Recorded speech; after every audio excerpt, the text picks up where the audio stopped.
My name is Dr. Carol Essenmaker. Please call me Carol. I became a nurse in 1983, so I've been at this for a little while. I've been a psych nurse for 30 years. I work at a VA currently, and my role is the tobacco treatment coordinator. And my co-facilitator is Dr. Carolyn Baird. Carolyn's, what we just discovered, we're twins. Not only do we share a similar name, but we both became a nurse in '83. She has a private practice, and she became interested in all things tobacco in 2001. So first and foremost, we don't have any conflicts of interest to disclose. Here's some things that we would like to accomplish within the next 40-45 minutes is that we want to hit the highlights about what we feel you need to know about electronic nicotine delivery systems. And in the literature, you're going to see electronic nicotine delivery systems referred to as ENDS or ENDD for delivery devices. But you also see it in the common popular media as vape pens, e-cigarettes, and a lot of different terms. So we're going to clarify some of that. We would like to help you figure out what to say to both your peers and to patients. And so we hope to accomplish that in all 45 minutes. So we'll be doing good if we can do that. They've been around a while, but they're a fairly new product. Pharmacist Han Lik in China developed them, the first device in the year 2000. Currently, and this slide is actually a little bit outdated, when we were putting the slides together, there was an article that said there were 460 brands. I've seen a more updated article. There are now 550 brands. So there are lots of folks manufacturing these, including the tobacco companies and private manufacturers. There are thousands of flavor additives. So there's a lot going on with this device. Essentially, it's the nuts and bolts of it is that there's a metal tube. There's an atomizer to turn it into a vapor. There's a battery. And then there's a cartridge filled with the liquid nicotine. Or sometimes, if it's a nicotine-free device, it will have some sort of liquid in it, maybe a flavor or something else that does not contain nicotine. We'll talk a little bit more about the regulations, but a lot of times the claim is that they have no nicotine in them, or they have X amount of nicotine, a certain amount of nicotine. But when they're tested, they're found to have everything from soup to nuts, as far as the ones that say they have no nicotine, have nicotine. The one that say, we have 2 milligrams of nicotine per use has 0.2 milligrams. So it's a little bit confusing here. And I was telling you that they vape pens, smokeless cigarettes, e-cigarettes, and that's the way you're going to see them referred to in the literature. These are some of the different types. The first generation looked like a cigarette. And the second generation, which is the middle picture there, they've modified them and not word so much to make them look like a cigarette. There's more acceptability now. Initially, in order to get people to buy in to these devices, they made them look like cigarettes. But now it's become acceptable to have them not look like cigarettes. And then a lot of times you'll see a modified version. I see those most frequently from individuals who have like a small manufacturing plant. I had a patient come in to my office and decided that he wanted to help people quit smoking, and he said, I'd like for you to, when they come to you to quit smoking, I'd like for you to give them a referral to me, and I'll make them their own electronic delivery device. And I'm like, well, what does yours look like? So he pulled this out of his backpack, and it was a bit bigger than the far one. I mean, my first thought when he pulled it out is, oh, Lord, he's pulling out a pipe bomb. Because I can't imagine somebody carrying this around. Part of the appeal sometimes is that you may have seen people walking around with a device on their lanyard. So it's kind of front and center, easy for them to use at any point in time. But they also make electronic hookah, and they make electronic pipes. So that's part of the reason why we don't refer to them as e-cigarettes, because there are many other types of devices besides e-cigarettes. And the truth be told, it's not actually a vapor. They're known as vaporizers, but the true definition of a vapor is that the particles are all the same size. It's actually an aerosol. The particles are different sizes. The implications of that is that the particles lodge in different parts of the lungs. Some of them will lodge further in than what other particulate matter from like cigarettes and things like that. And essentially, if you've ever been to a concert where there's been a fog machine, this is the same thing. These are some of the chemicals that have been found in electronic cigarettes. Again, because there's no standardization, there's no regulation. The FDA just recently announced plans to start regulating them, or they have started regulating them as of August. But these are some of the chemicals that can be found. There's various recipes, if you will. The propylene glycol, it's the ingredient in antifreeze. Part of the reason why some sort of an oil like the propylene glycol is added is because nicotine requires a very high temperature in order to combust. And if you didn't put something in to lower the combustion point, the device would be too hot to hold. So that's why they're adding some sort of glycerin or oil or some such thing as to lower the combustion point. And you can see some of the other chemicals. There is the group to alleviate smoking pollution in Colorado. That's what this information is from, and they have a whole website because there's lots more chemicals in there than what I've listed. One thing that I want to make sure that everybody knows is that nicotine does not cause cancer. I'm not trying to tell you it's a good chemical, because it's not. It's the active ingredient in a lot of bug sprays. But it does not cause cancer. Full disclosure, I'm a former smoker. I quit in 1978. I know, it was really hard. From 1978 through to today, the amount of nicotine in tobacco products is almost twice as much. So it's very, very hard for people to quit nowadays. Who's it marketed to? It's marketed as an alternative to regular cigarettes. It is marketed as a stop smoking aid. It's marketed as being less harmful, improving health. And it is also marketed as a way to get nicotine when you're in an environment where you can't smoke. The thing of it is that we don't necessarily know whether or not it's less harmful. This came out before the research was done on anything, so we don't know if they're safe, we don't know if they're effective. And what we're finding is, when you look at the United States in general, you look at policies for healthcare institutions, public use in restaurants and things like that, pretty much everywhere that you can't smoke, you can't use an electronic device. So I found my first exposure to them was when I was running a group on a different topic, and partway through the group, a person in the group pulled out one of these devices and was smoking it, and every eyeball went onto that person, and the topic that I was talking about was gone. So it really detracted the information or attention away from the information.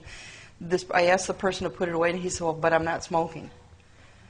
And I said, "Not sure that I care, but I'm going to ask you to please either step outside with it or not do it here."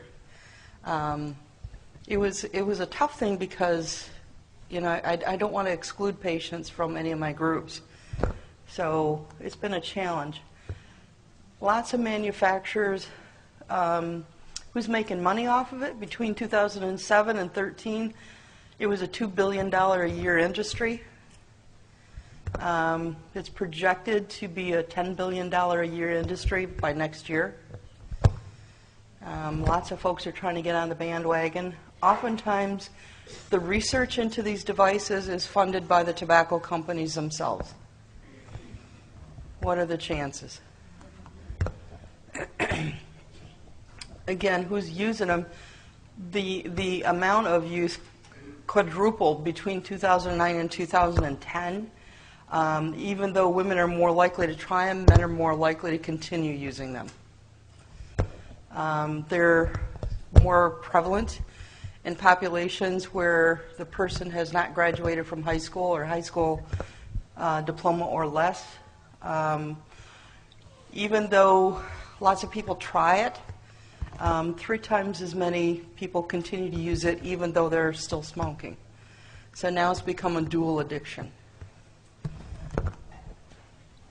So what does this mean for our patients with mental health issues? It has potential to be devastating if when the research kind of catches up to the use, if it's determined that they're not safe, our patients are being exposed to something that's going to yet again put them more in harm's way. There's this study by Prochaska and Grana. I really encourage you to pull it up and read it. What they found was that a quarter of the patients who were saying they were using it to quit were now actually using both. There was no associated decrease in the amount of cigarettes that they were smoking. So that's important to keep in perspective. So these are some of the patient perceptions and something that the CDC found out. The interesting thing is that a lot of times patients are using it so that they don't go through nicotine withdrawal, but what's actually happening is it only takes care of part of the withdrawal symptoms. They're still restless, they're still, they have trouble concentrating, they're still cranky. So it's not really taking care of all the nicotine withdrawal symptoms. They're perceived as being safer. I frequently get into discussions with patients and other providers who say, but there's less chemicals in these devices. To which, first of all, I say, how do you know? Because what's listed on the box is not necessarily what's in the box. And the other thing of it is if for some reason there was only 2 chemicals in there, and one of them is formaldehyde, which causes cancer, I find little comfort in that. So it's an interesting discussion. It is cheaper than smoking, not by a whole lot, but it is cheaper. So a lot of times people think they're not disturbing other people when they use an electronic device rather than when they're smoking, because everybody knows what secondhand smoke smells like. This is, the interesting thing is that there's secondhand electronic cigarette exposure too. If a person was using an electronic cigarette in one of the smaller of these conference rooms, everybody else in the room would test positive for nicotine. So there is some secondhand exposure to the exhaled exhaust. And I told you about that already. So are you picking it up from here, Carolyn, or am I? Okay. Okay. So what I want to start out with is saying, Carol mentioned that I kind of got involved with this in 2001. I don't know how many remember that the tobacco companies were mandated to give money back to tobacco cessation. So my county wrote a grant, and we started providing classes for people to stop smoking, developed the quit line in the county, and started providing people with nicotine replacement. And everybody was really, really excited about the little inhalers that they could get. Nobody was particularly excited about gum or lozenges, but, you know, the patches, okay, they were okay. That didn't do it for them, really. It was the inhalers. So what happened?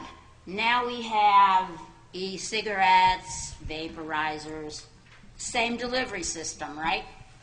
And I think that's kind of where it started. Everybody looked at the fact that, hey, this was a really good supposed smoking cessation benefit. Have an inhaler, use it instead of smoking a cigarette. You're not going to get all of the various harmful chemicals and, you know, pollutants that are in that cigarette when they smoke it. They're just going to inhale a little bit of tobacco. Hey, let's make it work on a bigger scale, and we'll, invent this e-cigarette that will be permanent, and they can just buy cartridges and refill them, and everything will be good. People will use them. They'll stop smoking. They'll only use the ends. They'll be able to decrease. You know, they made the liquids in smaller and smaller dosages, and then no nicotine in them. And then at the end, as they taper down, they won't be smoking anymore. Well, there's Best laid plans of mice and men. Right. There's absolutely no data out there to actually support that happened. In fact, there's a lot of data that, as Carol mentioned, showed that people now do what we call dual use. They smoke a regular cigarette or cigar or pipe when they're someplace where smoking's permitted, but someplace where it's not, then they pull out their nicotine delivery system vaporizer and use that. One of the things that's happened also is that there have been a lot of accidental poisonings, particularly with children. Because if you look at those little bottles of liquid, they're jewel colored. They have all kinds of nice little flavors. Kids see them and they think, how many of you used to do the little wax bottles that when you broke them, they had that syrupy liquid in them? Well, those little jewel bottles now are children's wax bottles that we all used to go buy at the penny candy store. So that really raised the risk level for children. And when you stop and think about adults, if one of us would take one of those bottles and drink it, if it had 30 to 60 milligrams, it could kill us. Well, only 10 milligrams is going to kill a child. And in that bottle, in that jeweled refill bottle, there's up to a gram of nicotine. So can you understand why if they drank it, they're dying, right? And it's not just children picking it up and drinking it. Say you've got a bottle in your pocket, or you've got your e-cigarette in your pocket, and I'll call it an e-cigarette just because that's what everybody calls it, and it starts to leak. 18% of people say that they've had theirs leak. And how is nicotine in that particular formulation, how is it absorbed? It's going to be absorbed through the skin. And depending on how badly it leaks and how much gets absorbed, if you absorb 30 to 60 milligrams of nicotine before you figure out that that's not ink that's leaking all over your pocket, you could die. Also, they've had issues like the Samsung phone. When they started talking about the phones like catching fire in people's pockets, I remember the early days when people's e-cigarette was catching fire, exploding, so to speak, in people's pockets. And unfortunately, while we're all saying, hey, this is a safe way to deliver this, remember that Carol said it's in propylene glycol. Now some people are putting it in glycerin. There's all those chemicals in it. It's causing all kinds of respiratory problems. So people are developing resistance, impedance. They're developing something that's called bronchiolitis obliterans, or popcorn lung. And stop and think about, you're inhaling these bad chemicals and all of this basically kind of sticky fluid into your lungs where it's not supposed to be. people are not able then to exhale their carbon monoxide, they're developing pneumonia, all kinds of good stuff. I'm not painting a very pretty picture, am I? So, and then there's the issue of the youth. We know that when brains are developing, they start to develop from the back forward. Adolescents don't have the best prefrontal cortex development. And so now they're all starting to use things.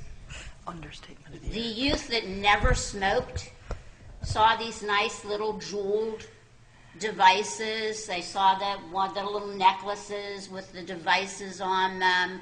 They saw the Hello Kitty ones.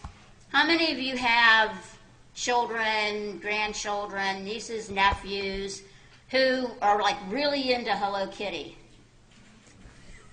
I have adult like nieces and nephews who are still like really big on Hello Kitty, everything Hello Kitty. But by the same token, I don't picture too many 40-year-old men being into that. No, but we're not looking at, hey, we're trying to deliver these to the 40-year-old men. Who are we delivering them to if we're putting Hello Kitty on them? Or yeah, there you chocolate go. And so, that became a huge industry for these manufacturers. And we saw the use of ends triple between 1 year, from 2013 to 2014. It went from like 4.5% to 14%. It just exploded. Middle schoolers talk about going from like 1% to 4%, just in the middle school. Middle school is what? 6, 7, 8, right? So you know what age we're talking about. 13% of high school students have used ends compared to cigarettes, to 9% cigarette use. What do you think they're smoking in their ends? Anybody guess? Unicorn puke. Yeah, but unicorn puke added with what? It's not, in the most part, it's not nicotine. They're smoking wax or shatter, which are forms of marijuana, and other things that, And Carolyn, all of those synthetics. Correct me if I'm wrong, but my understanding is if they smoke marijuana liquid in the electronic cigarettes, I don't believe there's the typical odor. Right, there's no odor. There's So no marijuana they could be odor. smoking it and you'd So never know. they could be smoking it in their bedroom at home, and you could go up and be like, "What are you doing smoking?" and not going, "What are you doing marijuana?" Right? So a lot of people started looking at it. All those major stakeholders out there who get involved in this, like, CDC and the FDA and all those people. So, when we're doing our research, we wanted to look and see, is anybody taking a stand on this? Is anybody other than us concerned about this? And we found out that when the CDC looked at it, they got really concerned about the dual use. And they got really concerned that there were potential health risks for adolescents, for pregnant women, and for non-smokers. Because that vapor, that's not water vapor, that's coming out, that Carol says is aerosol, has nicotine in it, but it has all those other chemicals in it. So we're all exposed to that secondhand smoke. How many of you go out to a restaurant and see a sign that says you can't use an electric e-cigarette in the restaurant? That's because people were starting to complain. They were sitting there eating their dinner, and the person behind them was using one with cherry flavored. The cherry odor was coming to their table, and all their food started tasting funny. So when they complained, the restaurants were like, "Oh, wait, secondhand smoke, we've got to stop this in the restaurants." They weren't worried about all the other stuff, just the annoying, and who can imagine what unicorn puke smells like? I don't even want to imagine that one. So, they're even pregnant women, there's a certain amount of nicotine that's still in that secondhand smoke. So they're getting it, and we know that's not beneficial to the fetus. So they took a stance, and they said, hey, this is not FDA approved. These are not harmless. Maybe if people were actually using them to quit smoking tobacco, that would be one thing, but, you know, right now, not harmless, not FDA approved. That's where they are. The FDA, and we put a handout back there of the new FDA regulations. It's on the table over to the side. Yeah, it kicked in September? August. August. They started in August. Yeah. The FDA started really worrying about this. They identified that there were growing health risks. They identified that huge rise in the number of adolescents who were using them. And they looked at those risks from the liquid. You know, just spill it while you're filling it. It's on your hands. You could absorb enough to get really sick in that short period of time. Your kid could start playing with it and spill it on themselves, or God forbid, drink it. So they were concerned about that. And that is what gave rise to the regulations that they passed. So now they're going to require registration with the FDA. Everyone will have to report their product ingredients. Unfortunately, they didn't make it go all retroactive. So what's out there is out there, and eventually over the next, I think it's 3 years, they get to turn their stuff in, but they don't stop it all and okay, we're going to improve one by one. So it's still out there. Just be aware. Carolyn, I want to, because I'm not sure we have it on a slide, but the flavors, those are what the FDA, there's a term that they use. It's called generally recognized as safe. Yes. GRAS. It's generally recognized as safe for ingestion. Yes. But nobody Not knows for what inhaling. happens when you inhale it. Yeah. Yes, absolutely. And I was going to mention that. Yeah, okay. Yeah. That's right. Because, when people go, oh, wait, the FDA says these flavors are generally recognized as safe. Haha, that's if you drink just the flavor, but you don't want to drink that liquid that you're going to be smoking in your ends. So they're saying that there have to now be childproof caps on these, so that if your child sees them and is really, delighted by this jeweled, reddish, pinkish, purplish, whatever color, they're not going to be able to get it open. Of course, I don't know. How many of you have kids that you ask them to open your childproof lids?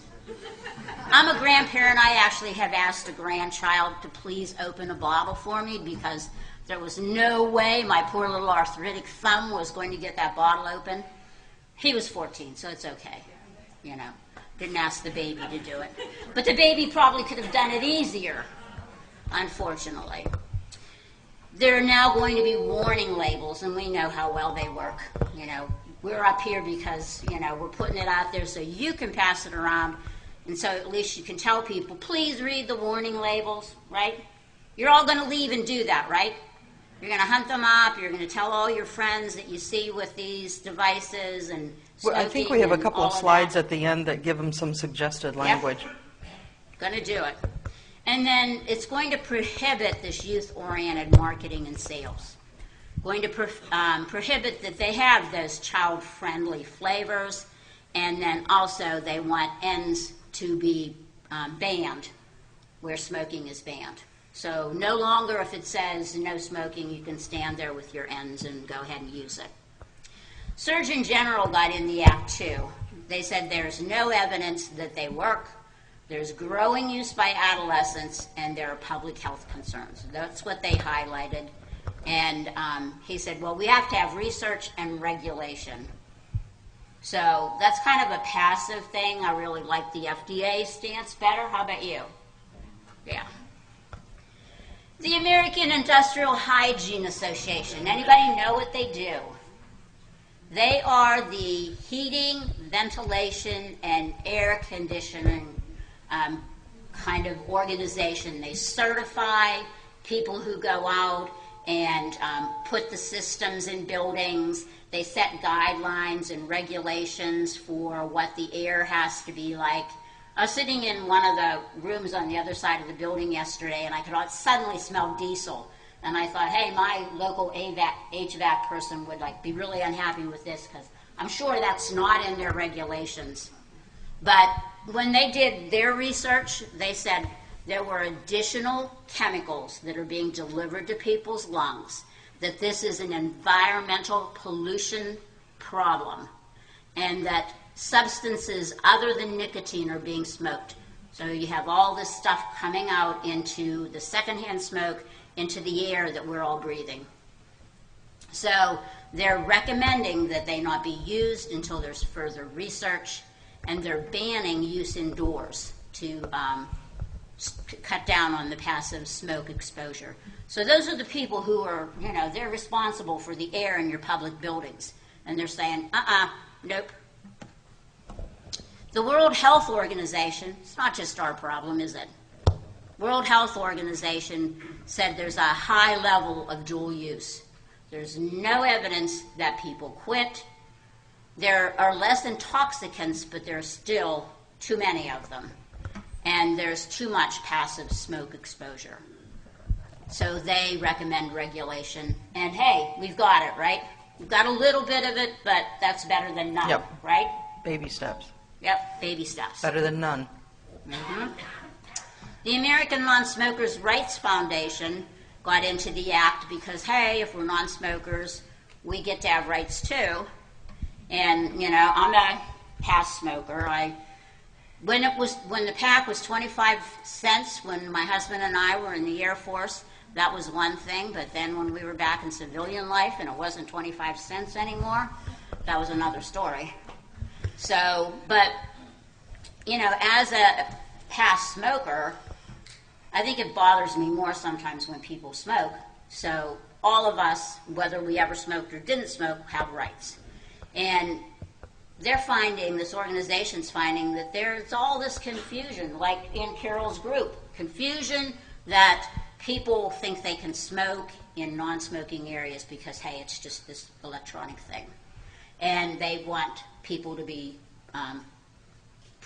want them to be protected from them, not to have to worry about them. So they think that it should be regulated exactly the same way as smoked tobacco. The American Lung Association wants to protect everybody's lungs, so they're worried about secondhand exposure, and these things are an attractive nuisance, and we know, hey, when it's Hello Kitty, it's definitely an attractive nuisance. It's the chemical that's in them, and it's the one that causes like the bronchiolitis obliterans. It's a carcinogenic, and that's really that particular. And there's another chemical, starts with an A, that's not here, and it's not in the file cabinet that's here right now as I'm presenting. So I can't come up with the name of it, but there's two of them that are big carcinogens, and when they're in that liquid, they're the ones. So, okay, and so they're concerned about the impact of use, especially with adolescents. So, it doesn't make any big surprise to you to know that the American Association for Cancer Research and American Society of Clinical Oncology is concerned about their oncology patients, the dual use. They want more research, and they support all the stances. So we put up this little thing. If you have the slides, it's all there. Like, I won't go over those, but it's just a table, an easy, quick, so you don't have to look at all the other ones to see what's there. It's hard to tell patients because they're really wanting to quit. In their mind's eye, they're doing this because they either want to cut down or they want to quit. Most of them, that's their intention. So it's difficult to squash that motivation. We want to take that motivation and just kind of shift it slightly. We want them to succeed and not follow some sort of a false hope, if indeed this is a false hope. I got to tell you, I read articles all the time that come out about electronic cigarettes, and there was a recent one, and I'm blocking on the name of the author, but it came out within the past month that showed that people who use electronic cigarettes tend to engage in more quit attempts, which is a good thing, because the more quit attempts a person engages in, the more likely it is that they're going to quit. So, there may be some glimmer of use for these, but I'm not quite ready to say that they're safe or they're effective. But here's some suggested things that you can say to your patients, is that we don't know enough about the safety and efficacy. Hasn't been well studied. we don't know whether cigarettes are safe, whether the types of concentrations are harmful, how much nicotine, there's content versus, the fact of what's in them. So these are some, and if you don't have the slides, they're on the APNA site. So please pull those up. I don't want to spend a whole lot of time on this because I want to be able to get to questions. So then you need to know what to tell your peers, because your peers have a lot of misinformation also. And essentially you're saying it's essentially the same thing. You can't vouch for their safety. You don't know. I use the second sentence a lot. I'm not in the habit of recommending something I don't know whether it's safe or effective. When the patient came to me and he pulled out his version of the electronic cigarette, and I was a little worried because it looked like a pipe bomb, I looked at it and I said, I hear your intent, and I really applaud your intent because I know you want to help people quit. But my concern is I don't know if this is safe for someone to use if they've just had a heart attack. Can you tell me that? And he said, well, no. And I said, is this safe for somebody who has asthma? Is this safe for someone who has emphysema? Is this safe for someone who has diabetes? Is this safe for someone who is pregnant? And each time he answered no, finally he said, I get it. I understand why you're concerned. So, we have to be able to talk to each other with facts and not just opinion. We do know that nicotine is very clearly harmful to the developing brain. That's not in question. So to be able to get these devices so they're not available to children, at least to the age of 18, I understand that California has banned the sales of tobacco up to age 21. I applaud that effort. I'm not sure that everywhere is going to make that happen, but that's an ideal.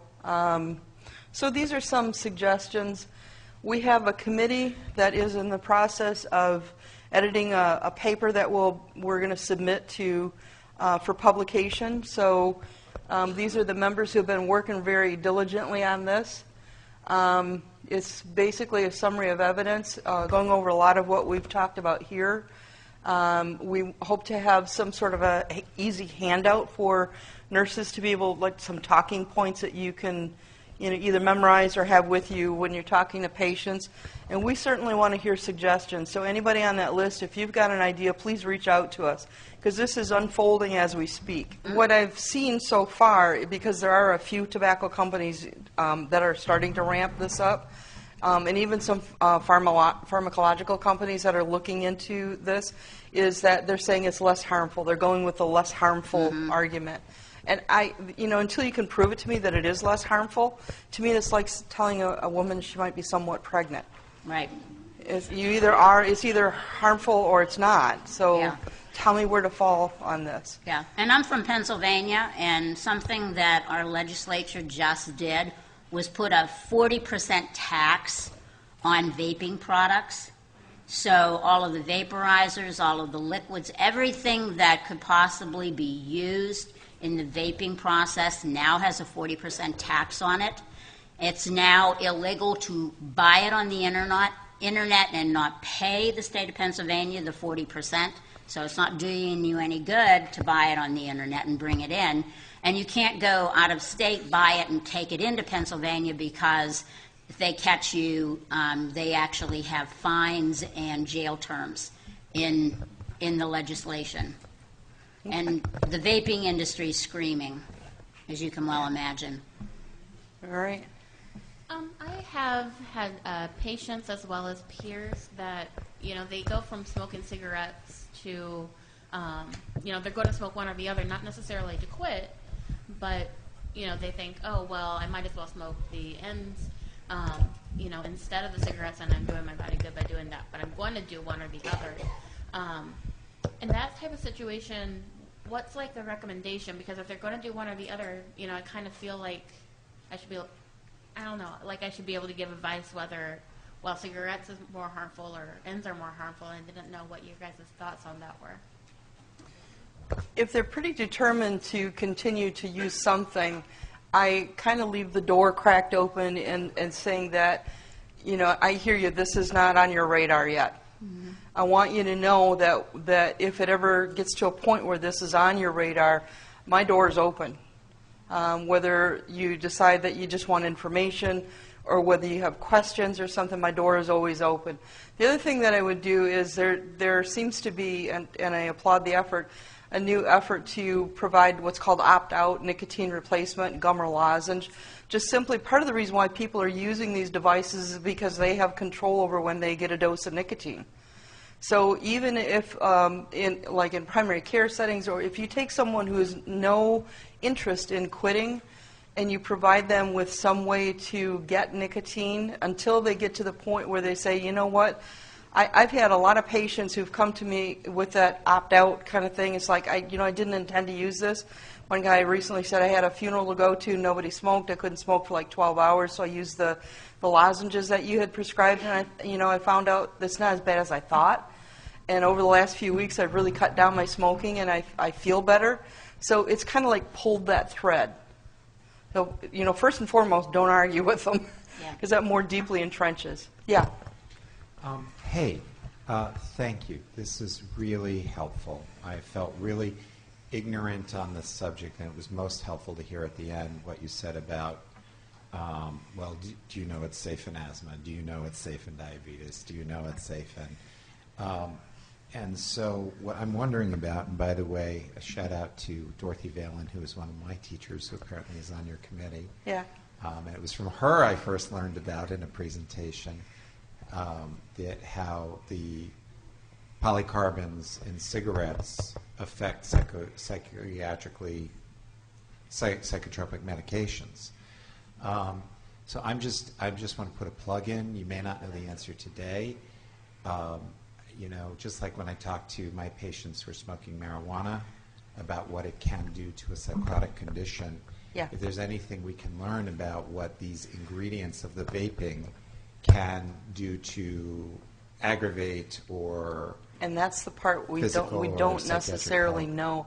And I'm getting the stop sign, but I want to put you onto there's a website called RX for Change. And one of the things that's available on that is a handout that has all the different medications that don't work as well when a person uses tobacco nicotine.